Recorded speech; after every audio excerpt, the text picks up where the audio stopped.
शिवानी एक मध्यम वर्गीय परिवार से थी। पिता की कमाई भले ही संयमित थी, लेकिन कभी उसके माता पिता ने अपने बच्चों की ख्वाहिशों को नहीं मारा था। जब वो विवाह लायक हुई तो रूप और गुण को देखते हुए कई बड़े बड़े घरों से उसके लिए रिश्ते आने शुरू हो गए थे। शिवानी के पिताजी के एक मित्र ने एक बहुत अच्छे घर का रिश्ता बताया तो उन्हें वो रिश्ता भा गया। लड़के वालों के यहाँ जमीन जायदाद की कोई कमी नहीं थी। उसी शहर में 2 बड़े बड़े बंगले भी बना रखे थे। अपनी बेटी के सुखद भविष्य की कल्पना करते हुए उन्होंने शिवानी का रिश्ता वहां तय कर दिया। जो भी सुनता यही कहता, बिटिया के तो भाग्य खुल गए जो इतने बड़े खानदान में शादी हो रही है। शादी भी काफी धूमधाम से हुई थी। शिवानी ने आंखों में ढेरों सपने लिए अपनी ससुराल में पहला कदम रखा। शिवानी की ससुराल में सास ससुर, एक जेठ जेठानी और एक कुंवारी ननद थी। जेठानी रमा भी मध्यम वर्गीय परिवार की ही थी। सास उमा जी के सामने वो कभी पलटकर नहीं बोलती थीं। यंत्रवत बस जैसा उमा जी कहती वैसे ही उस घर में सारे काम होते थे। शादी के बाद मुंह दिखाई के लिए जब जान पहचान की औरतें आकर शिवानी की खूबसूरती की तारीफ करती तो उसकी सास उमा जी झट से कहती, इसकी तो किस्मत खुल गई जो हमारे घर में बहू बनकर आई है। हम तो बस शक्ल देखकर ही बहू ले आए, वरना हमारे बेटे के लिए तो बड़े बड़े घरों के रिश्ते लाइन लगाए खड़े थे।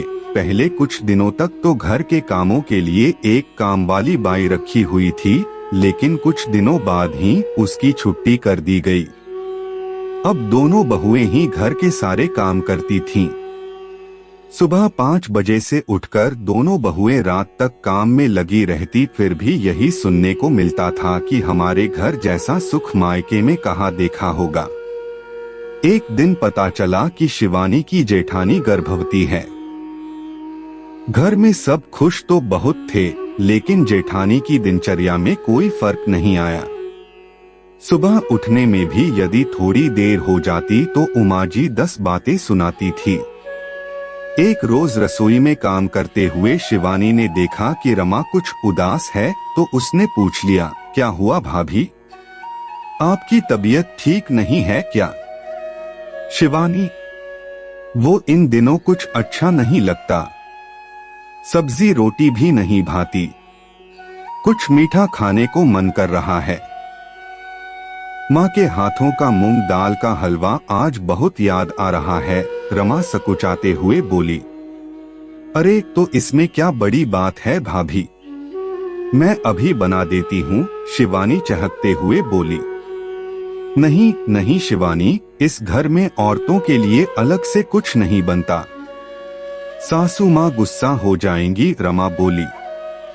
ये क्या बात हुई भाभी, भला ऐसे समय में कौन मना करता है?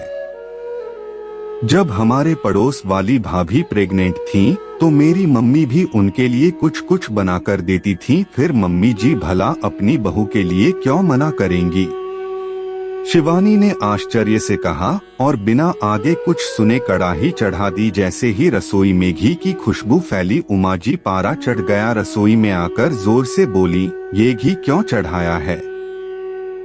रमा तो डर से गर्दन झुकाए खड़ी हो गई, लेकिन शिवानी बोली, मम्मी जी, भाभी का मन हलवा खाने को कर रहा है।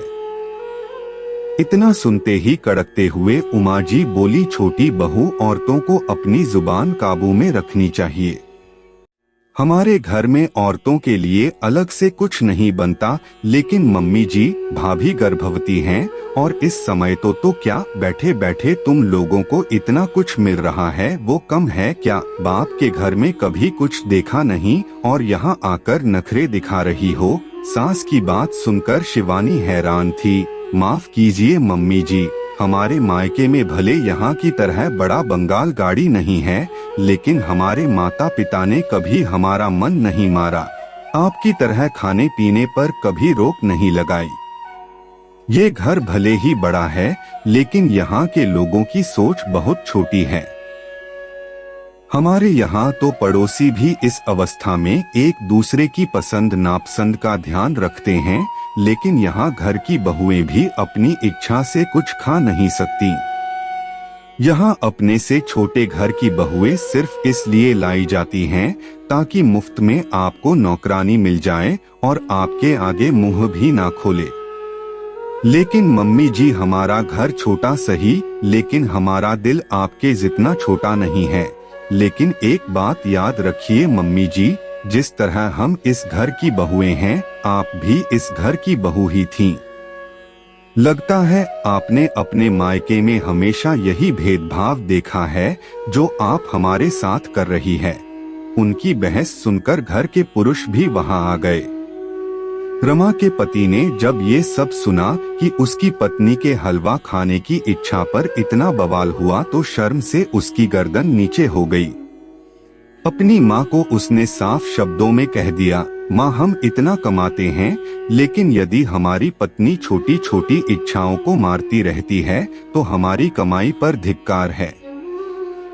अपना रवैया बदल दीजिए, नहीं तो परिवार बिखरते देर नहीं लगेगी। बेटे का इशारा उमा जी समझ चुकी थीं, इसलिए अपनी गलती सुधारने का वचन दिया। शिवानी की आवाज ने आज उसके मायके और ससुराल के बीच की खाई को काफी हद तक मिटा दिया था। आपको हमारी कहानी कैसी लगी कमेंट करके बताएं और कहानी सुनने के लिए चैनल को सब्सक्राइब कर लें।